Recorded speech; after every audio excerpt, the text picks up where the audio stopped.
How to fix TikTok not opening. Hello guys, welcome back to our another tutorial video. I hope you are doing great. So let's start without wasting time.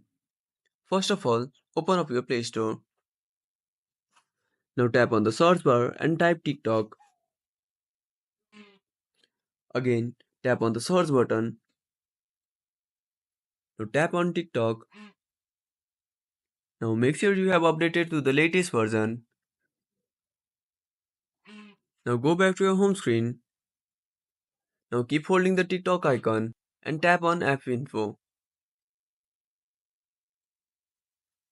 Now first of all, tap on force stop.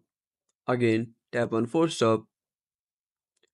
Now go to storage usage and tap on clear data. Now tap on delete. Now again go back to your home screen and open TikTok. So by following this simple step, you can fix your TikTok not opening. Thank you for watching our tutorial. I hope you liked our content.